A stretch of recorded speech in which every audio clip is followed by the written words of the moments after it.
The Beginning After the End. Volume 12. Capítulo 489. De volta em casa. P.O.V. Arthur Levin. Enquanto eu observava Tessia se afastar, meus dedos foram automaticamente até meus lábios, onde ainda sentia o beijo dela. Suas palavras ecoavam repetidamente na minha mente. Guardarei aquele momento para sempre, mas não vou me apegar a ele em detrimento do futuro do mundo. Era exatamente o que eu temia. Muita coisa havia acontecido para que simplesmente pudéssemos retomar de onde paramos. O futuro do mundo, murmurei, enquanto abria e fechava o punho. Tudo sempre se resumia a isso, não é? Colocar o mundo em primeiro lugar. Alguma vez houve espaço para que eu fosse feliz? De alguma forma, eu sabia que isso não fazia parte dos planos do destino para mim. As lembranças do meu tempo na última pedra-chave voltaram, inundando minhas emoções já fragmentadas, como uma maré que se aproximava. Eu havia visto versões da minha vida onde encontrei o amor e onde ele me foi tirado, todas as vezes. Cada decisão, cada golpe de sorte incomum, cada coincidência me empurrou inexoravelmente em direção ao meu encontro com o destino, e esse aspecto só se importava com uma coisa. Qualquer parte da minha vida em que encontrei algum resquício de amor ou companheirismo foi apenas um degrau no caminho que o destino traçou para mim. Fechei os olhos quando o peso dessa expectativa ficou mais pesado do que até eu poderia suportar. Será que realmente não há espaço para mais nada? Um conforto irradiou de dentro do meu núcleo, e senti meu fardo aliviar à medida que Regis e Sylvie se aproximavam para assumir parte da carga. Ela está fazendo o que acha que você precisa, enviou Sylvie, seus pensamentos flutuando nas águas das minhas memórias como luzes prateadas sob a superfície. Ela ainda se importa com você, Arthur. Tanto que sacrificaria a única coisa que ela quer de você, você mesmo. Eu sei o que você está sentindo, obviamente, mas aceite isso pelo que realmente é. Regis acrescentou suavemente, manifestando-se ao meu lado. Se tudo o que ela disse não foi uma grande declaração de amor inabalável, então eu sou um peixinho dourado. Tessia estava quase na base da árvore. Virion caminhava ao lado dela, mas lançava olhares furtivos para mim de vez em quando. O éter irradiava pelas minhas costas até o aglomerado de runas divinas. Minha mente se desdobrou em dezenas de fios separados, cada um capaz de manter pensamentos individuais, examinando conjuntos específicos de informações, identificando padrões em sequência com os outros ramos expandidos da minha consciência. Eu não podia me dar ao luxo de ser egoísta. O mundo inteiro não podia se dar ao luxo de eu ser egoísta, como Tessia havia sugerido. Cada decisão que eu tomava poderia enviar ondas que derrubariam continentes ou acabariam com linhas do tempo. Eu já tinha visto isso várias vezes dentro da pedra-chave. E assim, com minha mente consciente se transformando numa rede de relâmpagos interconectados de pensamento, examinei cada oportunidade perdida que eu tinha visto na pedra-chave, cada momento de conexão com Tessia ao longo da minha vida, cada indício sobre os potenciais futuros que poderiam nos esperar. Regis e Sylvie se afastaram, retirando seu suporte enquanto protegiam suas mentes da enxurrada de informações. A coroa sobre minha cabeça brilhou mais intensamente enquanto meu cérebro vibrava com introspecção movida a éter. Eu não podia me dar ao luxo de ser egoísta, mas também não podia perder a esperança. Conexão. Cuidado. Esperança. Amor. Grey não tinha essas coisas. Eu, como Arthur, as tinha transformado na minha força e no propósito da minha reencarnação. Talvez a Grona tivesse algo diferente em mente para mim. O destino também. Forças externas haviam sido responsáveis pelo meu renascimento, mas isso não significava que elas poderiam ditar o que eu faria com minha nova vida, assim como fizeram com Cecília. Eu não havia feito o próprio destino mudar de ideia? O éter se ramificou do gambito do rei até o Realm Art e o Godstep, e fui puxado quase sem esforço ou pensamento pelos caminhos etéreos. Apareci no ar diante de Tessia e Virion. A luz do meu corpo pintava seus rostos virados para cima em tons de rosa. Virion mordeu o lábio e deu vários passos para trás, com o olhar caindo para os pés. Lentamente, flutuei para baixo até estar pairando a poucos centímetros do chão. Ali, apontei para o meu próprio corpo. Isto é o que eu sou agora, Tess. O que eu sou pode definir meu futuro mais do que quem eu sou ou quem eu quero ser. Liberei as runas divinas e voltei ao chão. A luz diminuiu à medida que a coroa e as runas se apagavam. Eu mudei de maneiras que não consigo descrever com palavras, e você também. As pessoas que estavam no topo da muralha e prometeram ter um futuro juntas se foram, e a promessa que fizeram também. Fiz uma pausa, estendendo a mão para pegar a dela, sem saber se ela corresponderia. Quando seus dedos se fecharam gentilmente ao redor dos meus, continuei. O futuro é incerto, e qualquer promessa agora seria uma mentira. Porém, o passado que compartilhamos está gravado em pedra, e nada pode tirá-lo de nós. Eu amo você, Tessia, e nada vai mudar isso.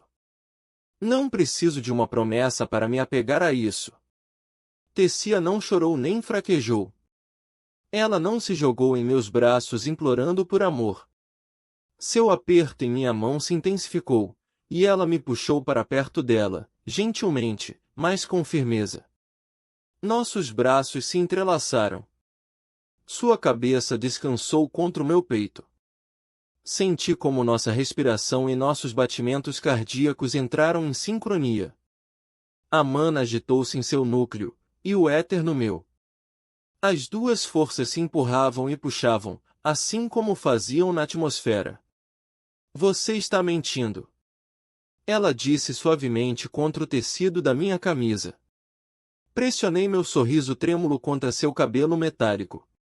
Não estou, respondi. Tessia e eu ficamos juntos assim por um bom tempo antes que ela se afastasse o suficiente para me olhar. Você me deixou preparar esse grande gesto durante as últimas 2 semanas para nada, sabia? Soltei uma risada constrangida, depois a olhei mais seriamente. Tudo ficou tão grande. Não posso lhe prometer uma grande história de amor.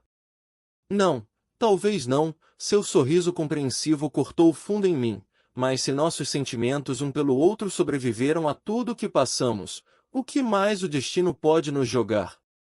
Não respondi de imediato. Queria explicar tudo sobre o destino e o reino do éter naquele exato momento, mas até pensar nisso era assustador.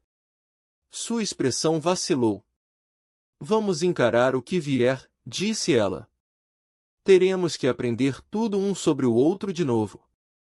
Ainda pode chegar a um ponto em que simplesmente não funcione. Eu quis dizer o que disse sobre não me apegar ao passado. Acariciei sua bochecha. Terei que voltar para Efeutus em alguns dias. E eu vou ficar aqui, pelo menos por enquanto. Ela respondeu, seus olhos se voltando para Virion. Não precisou explicar mais do que isso. Ela precisava de tempo com sua família, com seu povo. Eu queria ficar ali com ela, permanecer no rescaldo de nossa reconexão. Era difícil conceber que, apenas alguns minutos antes, parecia que nosso relacionamento cambaleante realmente estava chegando ao fim, mas não havia tempo. Ela leu o pensamento em meu rosto. Sua família está esperando por você. Vá. Seja o herói que Dikaten precisa. Passando os dedos pelo cabelo dela, puxei-a gentilmente para mim. Dessa vez, quando nossos lábios se tocaram, não foi manchado por um adeus. A despedida que se seguiu foi breve e agridoce. Nos abraçamos e prometemos não demorar muito para nos falarmos de novo. Quando finalmente nos soltamos, Virion se aproximou, seus braços estendidos. Eu ri, e a seriedade do momento se dissipou. Já estava na hora, pirralho. Ele murmurou no meu ouvido enquanto nos abraçávamos. Meus passos eram leves ao deixar o bosque para trás, virando apenas uma vez para acenar para Tessia e Virion, que estavam na base da árvore e acenaram de volta. Os olhos de Tessia estavam secos, mas uma única lágrima escorreu pela bochecha de Virion.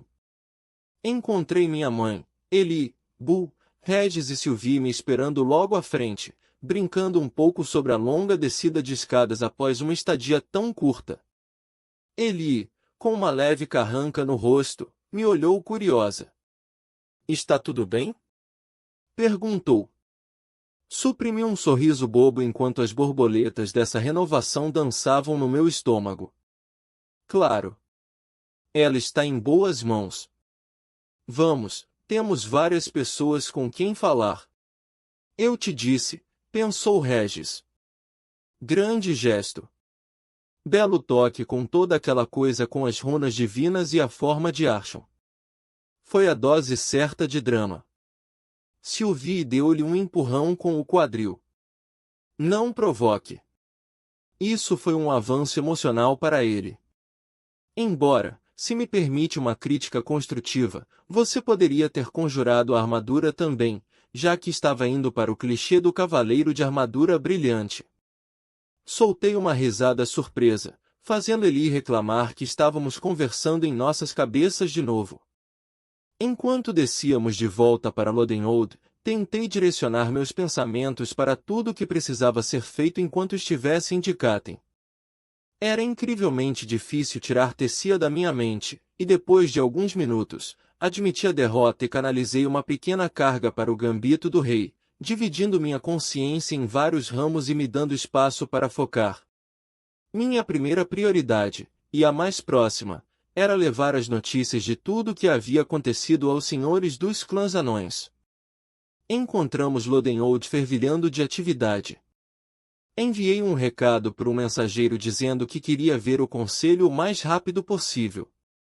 Enquanto esperávamos, guardas, escribas e membros das várias guildas iam e vinham em um ritmo frenético. Minha presença não passou despercebida no palácio, assim como na nossa chegada, mas o pessoal dedicado não interrompeu seus deveres para falar conosco. Ainda estávamos ali quando uma face familiar passou inesperadamente. Caera. Ela parou bruscamente, surpresa. "Ah, Arthur", disse após um momento, tropeçando em meu nome. "Você voltou. Está vivo." Esperando um grupo de membros da guilda passar, ela correu até nós. Eli apertou sua mão, e minha mãe deu-lhe um tapinha no ombro. Estávamos muito preocupados. "Até Ceris, embora ela tente não demonstrar", disse ela. "O que está acontecendo?" perguntei, focando em um maço de pergaminhos em seus braços. Ela rapidamente explicou, conectando os pontos com o que os anões estavam gritando mais cedo. "Não é de se admirar que estejam chateados", pensou Sylvie. "É a coisa certa a se fazer, mas não é fácil convencer uma população ferida e irritada." Eli ouviu atentamente. "Como estão Seth e Maila? E seus amigos?" "Meio que fomos sequestradas logo após a batalha." As sobrancelhas de Caera se ergueram. "Não exatamente", Eli rapidamente esclareceu, mas mais ou menos. "Eles parecem estar bem." Caera disse devagar. "Tenho certeza de que ficariam felizes em vê-la antes de voltarem para Lacria. Eles ainda estão presos, mas os guardas podem deixá-la entrar se você usar o nome do seu irmão." Eli olhou para mim em busca de permissão. Olhei para minha mãe, que revirou os olhos e assentiu. Sorrindo feliz, Eli correu para visitar seus amigos, com Bull caminhando protetoramente atrás dela. Ela só se lembrou de se virar para se despedir de Caera quando já estava quase nas enormes portas do palácio. Enquanto a observávamos partir, o mensageiro anão com quem eu havia falado mais cedo retornou. "Lança Arthur, os lordes estarão com você em breve. Posso levá-lo até?" "Eu falarei em nome dele", disse Sylvie, sentindo meu desejo de terminar a conversa com Caera. O anão parecia hesitante, mas quando Sylvie passou por ele em direção ao corredor que levava ao Salão dos Lordes, ele não teve escolha a não ser correr atrás. Na verdade, Art, minha mãe tocou levemente meu cotovelo. Toda essa caminhada por Vildorial me deixou um pouco cansada. Gostaria de voltar para casa, se tudo bem? Claro, respondi, observando-a com preocupação. Ela parecia um pouco abatida, com olheiras começando a se formar sob seus olhos e seus movimentos arrastados. Era tanto mental quanto físico, mas nada que um pouco de descanso e a volta à normalidade não curassem. Se as coisas voltarem ao normal, pensei. Nos abraçamos brevemente, e ela seguiu os passos de Eli para fora do palácio. Reorganizei meus pensamentos com um ramo do gambito do rei enquanto voltava minha atenção para Caera. Apesar da agitação em Lodenhold, o barulho e o burburinho ao redor nos davam a privacidade necessária para conversar. Obrigado, a propósito. Eli me contou sobre a batalha. Você. Não me agradeça, interrompeu ela, com um tom de irritação. Foi exatamente como você temia. Você estava certo em desconfiar de mim. Sua resposta me surpreendeu. Mesmo com o gambito do rei parcialmente ativado, minha mente estava tão focada que eu não tinha percebido a inquietação de Caera. Agora, olhando mais de perto, percebi. Ela estava tensa, e seus olhos constantemente observavam os anões ao redor, escaneando seus rostos e mãos com cautela. Quando não falava, seu maxilar estava travado. Seu olhar voltava para mim a cada poucos segundos, e quando olhava, seus lábios tremiam em uma tentativa de suprimir uma carranca. Regi se manifestou para fora de mim com um flash de fogo ametista. Alguns dos anões mais próximos se assustaram, mas Caera sorriu carinhosamente para ele. Do que você está falando? Disse Regis do seu jeito rude. Você não sucumbiu à vontade de Agrona, não atacou nenhum de Catiano. Certo? Quando aquela coisa toda de onda de choque do destino aconteceu, nem sentimos você ser atingida como os outros alacrianos. Você está separada dele. Ele me lançou um olhar que era quase um olhar fixo. Ouça, o Art estava até o pescoço com o gambito do rei quando planejou tudo isso. E o que ele disse sobre você? Ela soltou uma risada amarga. Eu ainda teria morrido se não fosse por Eli. Minhas próprias runas iam me despedaçar. E então, minutos depois, meu sangue, que fez de tudo para escapar do controle de Agrona, chegou para caçar você, Arthur, lutando e matando seu povo porque Agrona os obrigou. Então não, Regis. Arthur estava certo. O tom autodepreciativo dela trouxe à tona uma culpa que me corroía por dentro, mesmo através do fino véu do gambito do rei. Caera e eu enfrentamos muitas coisas juntos. Eu lamentava que minhas palavras a tivessem quebrado, fazendo-a duvidar de si mesma agora. Agrona está derrotado, falei. Ele não pode mais controlar, ameaçar ou machucar seu povo. Fico feliz que Ceres tenha conseguido fazer os líderes de Sapien e Dar entenderem. Você, no entanto, não mencionou-se, vai ficar ou voltar para Lacria com seu povo.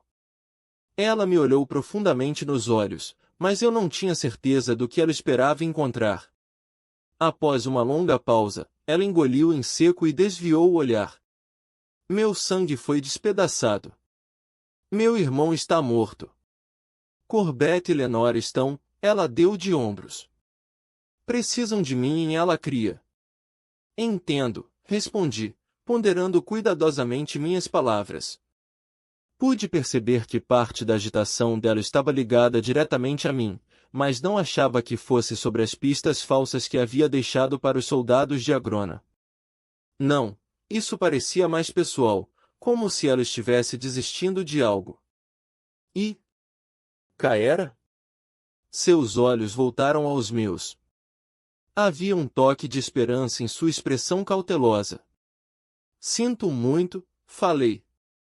Caera se afastou, suas sobrancelhas se uniram em um vinco de confusão, e ela pareceu encolher-se levemente. Não precisa, ela disse, com um tom hesitante, tentando engolir o peso das emoções que carregava. Ela embaralhou os pergaminhos em seus braços e procurou algo mais para dizer. Você, o legado. Tessia Aralite. Ela está. Assenti, fazendo um gesto para cima. Conviriam agora. Bom.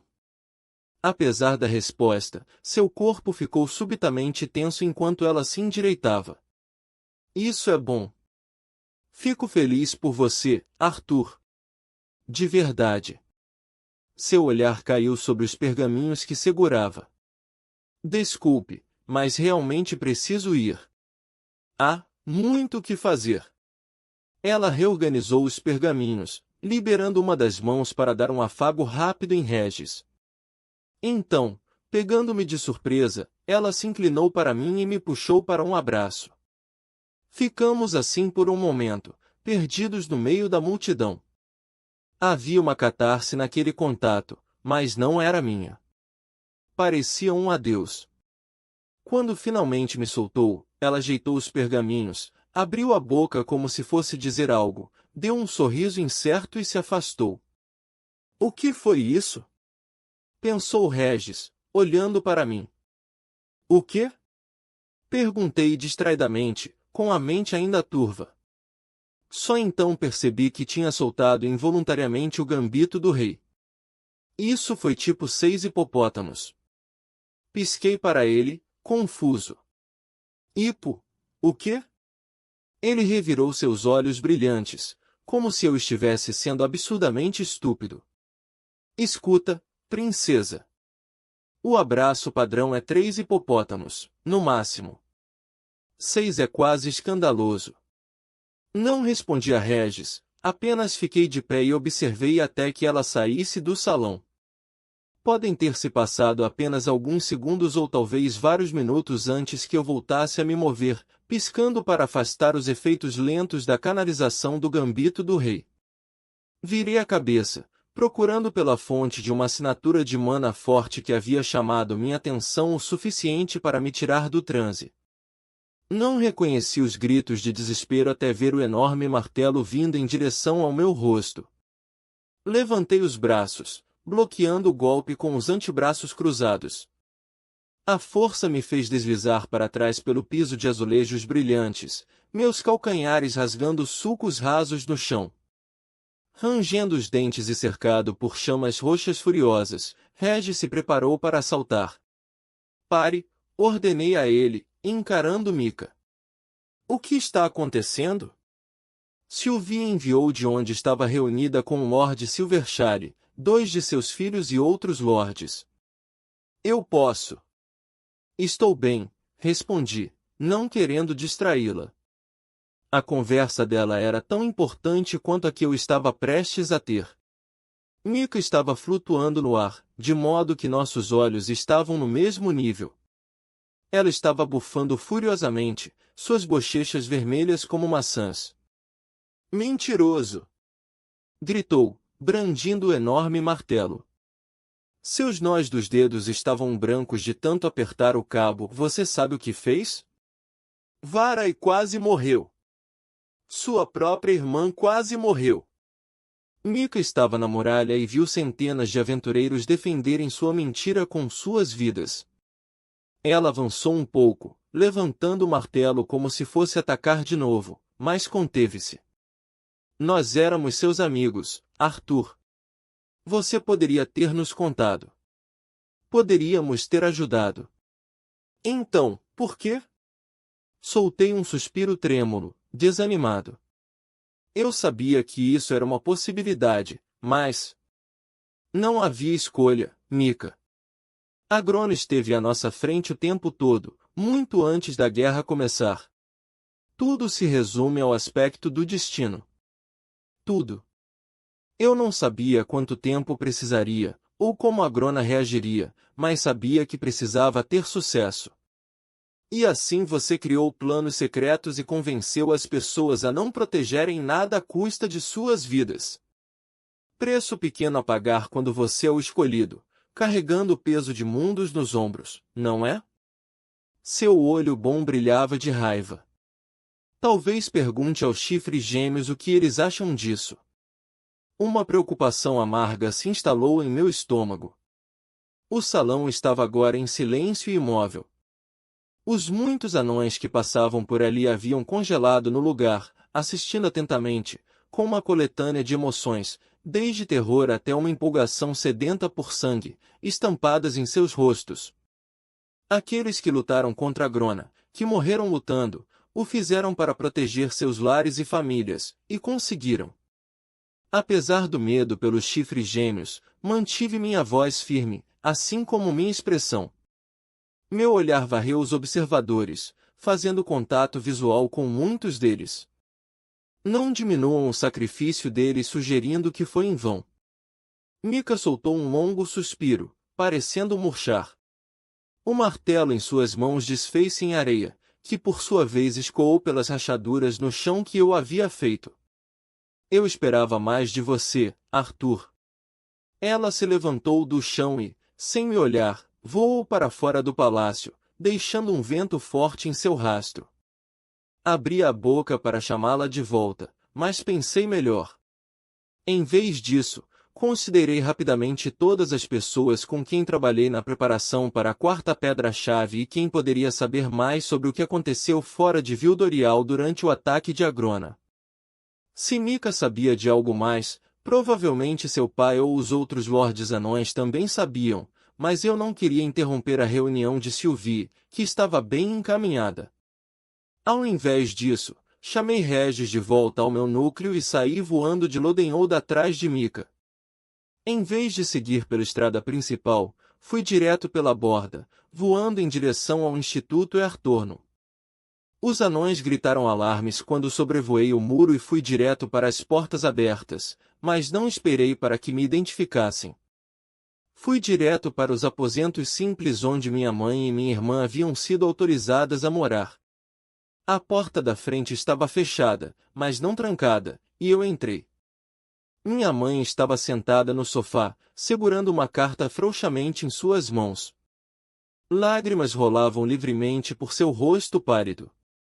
Meu coração afundou, e apressei-me para o lado dela. Sem dizer nada, ela ergueu a carta. Eu a li rapidamente, depois uma segunda vez, mais devagar, para ter certeza de que havia entendido seu conteúdo. Angela Rose, disse, com a voz oca. Não, Regis se afundou em meu núcleo, sua dor permeando nossa conexão e ampliando a minha própria. Mamãe descansou a mão em meu antebraço, mas não me olhou. A carta detalhava o ataque e seus resultados. Angela morreu defendendo a câmara onde eu havia dito que estaria me escondendo. Eu sabia que Cecília seria capaz de sentir minha assinatura, que as forças de Agrona seriam atraídas para esses locais. Essa sempre foi uma possibilidade. Diga à sua mãe que vamos cuidar bem de você, está bem? Essas tinham sido suas últimas palavras para mim. O que eu disse a ela? Tentei me lembrar, mas era difícil recordar tudo das semanas de preparação. Eu havia mantido o gambito do rei ativo quase o tempo todo, com minha mente correndo em dezenas de direções ao mesmo tempo. Isso tornava as memórias confusas e difíceis de decifrar. Devo ter dito algo, pensei. Não era o tipo de detalhe que eu teria deixado passar naquele momento. A carta continha mais do que apenas essas notícias, no entanto. Durden está se aposentando. Isso não me surpreendeu, nem o que mais a carta dizia. Adam, meu pai, Angela Rose. Metade do grupo de aventureiros havia dado suas vidas na luta contra Grona. Os chifres gêmeos estão se separando, disse minha mãe. Ela se recostou e ficou olhando para o teto. Achei que o nome, pelo menos, viveria para sempre. Ou pelo menos, nem sei o que estou tentando dizer. Enquanto houvesse uma Ellenshard, achei que haveria os chifres gêmeos. O tom da carta era disciplinado e factual. Escrito pela própria Ellen, ela evitava culpar alguém e até perguntou sobre mim. Você tem notícias do Arthur? Jasmine e eu esperamos, com toda a nossa fé, que, onde quer que ele estivesse, tenha conseguido o que se propôs a fazer. Tenho certeza de que ele tinha um bom motivo para nos fazer acreditar que sua vida estava em nossas mãos. Lendo nas entrelinhas, nos traços da pena e no tom distante da linguagem, pude ver sua dor. Não apenas pela perda de Angela, que deve ter sido ainda muito recente quando a carta foi escrita, mas também pela razão de sua morte. Não vou te dizer para não se culpar, disse minha mãe, finalmente se virando para me olhar. Ela pegou a carta, que havia colocado na mesa, e então segurou minhas mãos. Sabendo como você é, tenho certeza de que você já está se culpando, mas também sei que isso é algo que você previu. Então, ela teve que engolir a emoção que formava um nó em sua garganta. Então você pode se culpar, mas não para sempre. Porque quanto mais você se afunda nessa culpa, mais tempo você faz com que a vida e a missão da Angela sejam sobre você e não sobre ela. Você deve lembrar quem ela era e o que ela fez. Não simplifique a vida dela apenas com sua morte. Continue fazendo o que você precisa fazer, Arthur, mas você, mais do que qualquer outra pessoa, também precisa olhar o quadro geral. Eu não me culpo, mamãe. Aceito a responsabilidade pelo que aconteceu. Há uma diferença. Ela me puxou para ela, de modo que minha cabeça repousasse em seu ombro. Suas lágrimas secaram, e nós estávamos em um cansaço compartilhado e triste. Deixei-me transportar de volta no tempo, para quando era apenas um bebê. Seria essa a última vez que ela me abraçava assim? Memórias reais se misturaram com as falsas da pedra-chave, e eu me vi duvidando de meus próprios pensamentos. Eu deveria visitar Ellen em Blackburn, disse ela depois de um tempo. A carta não mencionava nada sobre. Não sei o que posso fazer, mas... Vá. Eu disse, encorajando suavemente. Tire um tempo. Vinson não estará de volta aqui até depois de amanhã. Nos acomodamos em um silêncio triste. Sinto muito pela Angela, Arthur, pensou Sylvie, seu tom sugerindo que ela estava esperando para falar sem me interromper. Os anões tiveram dificuldades para aceitar que a guerra realmente acabou, apesar de terem concordado em libertar os alacrianos. Eles ainda querem falar com você, e gostariam que você estivesse presente quando os prisioneiros forem enviados de volta amanhã.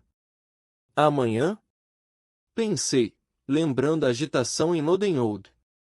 Eu deveria ter juntado isso sozinho, que aconteceria tão cedo. Bom. Sim, estaremos lá. Minha mente vagou pelos trilhos da montanha-russa emocional que eu tinha vivido desde que deixei Feltus, e até antes disso. A liberação da promessa de Tessie e nossa tentativa de começar de novo, dando a nós mesmos e um ao outro a chance de aprender novamente quem somos. A despedida de Craera. A troca violenta com Mika. A notícia sobre Angela Rose. Um retorno à casa adequado para o que eu precisava fazer.